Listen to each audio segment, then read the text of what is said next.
آئیے حضرت آپ کو، ناظرین کو اور حاضرین کو کچھ دکھاتے ہیں اور سناتے ہیں۔ السلام علیکم۔ وعلیکم السلام ورحمۃ اللہ وبرکاتہ۔ اچھا تو وہ تو پورا سلام جواب دیا آپ نے۔ وہاں سے سلام کس کو کیا تھا؟ آپ کو کیا تھا؟ تو میں آگے دیکھ رہا تھا، مخاطب تو کرتا ہے نا بندہ، جواب دینا کیا واجب ہے، فرض ہے؟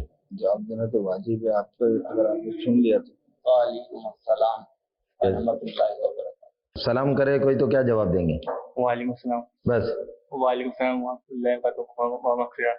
اچھا، وعلیکم السلام ورحمۃ اللہ وبرکاتہ و مغفرات۔ جی اچھا، یہ پورا جواب ہے؟ جی۔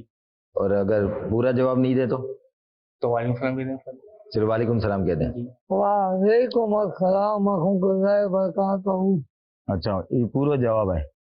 حضرت دیکھا آپ نے اور سنا آپ نے مختلف لوگوں کے سلام کے جواب دینے کے مختلف طریقے۔ کچھ لوگ منہ میں چھالیا یا پان وغیرہ رکھ کے کس طرح سلام کر رہے تھے۔ بعض لوگ کہتے کہ یہ بھی سلام ہے، السلام علیکم کہتے ہیں تو یہ بھی سلام ہے، کوئی فرق نہیں پڑتا۔ اب آپ ہی دوبارہ تربیت کر دیں، آپ نے کئی بار ہماری تربیت فرمائی ہے لیکن بس عمل نہیں ہو پا رہا۔ پلیز شیخ آپ ہی بتائیے آخر درست کیا ہے؟ سلام واقعی ہے، المیہ ہے کہ مسلمان کو سلام کرنا نہیں آتا، ایک بھاری تعداد ہے جن کو سلام کرنا نہیں آتا، اس کے تلفظ درست ان کو نہیں معلوم۔ تو صحیح تلفظ ہیں اس کے السلام علیکم ورحمۃ اللہ وبرکاتہ، اس طرح کہیں گے نا تو 30 نیکیاں ملیں گی۔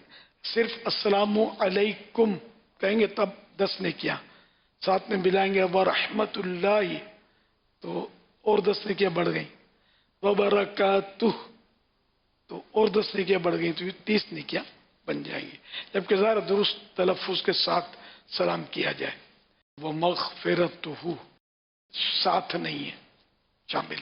اور جواب میں یہ کہ وعلیکم، وعلیکم نہیں، عین پر بھی زبر ہے، وعلیکم السلام ورحمۃ اللہ وبرکاتہ، یہ یاد کر لینا چاہیے۔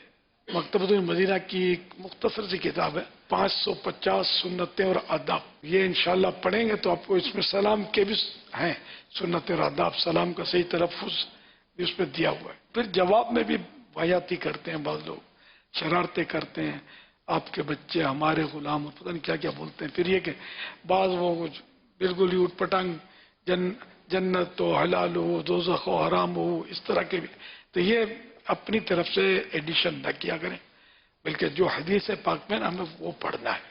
ایک سوال یہ بھی ہوا تھا کہ وہ پان یا گٹکا وغیرہ منہ میں ہوتا ہے، وہ صحیح طریقے سے سلام یا جواب نہیں دے پاتے۔ ہاں، یہ بھی پان گٹکے کا ایک سائیڈ ایفیکٹ ہے، اس کو بھی چھوڑ دیا جائے۔ بس یہ نقصان پان گٹکے کے، ہمارے ہاں کے پان گٹکے تو بس ایسے ہی ہیں، ہمارے ملک کے کئی ایک کو منہ کو کینسر، ہم نے تو دیکھے ہیں کیس کینسر ہو جاتے ہیں، اللہ پاک عافیت نصیب فرمائے۔ پان گٹکے چھوڑ دیں، ورنہ وہ کیا مطلب درود شریف کیسے پڑھیں گے، اللہ کا ذکر کیسے کریں گے، یہ عادت نکال دیں۔ صلو علی الحبیب صلی اللہ علی محمد۔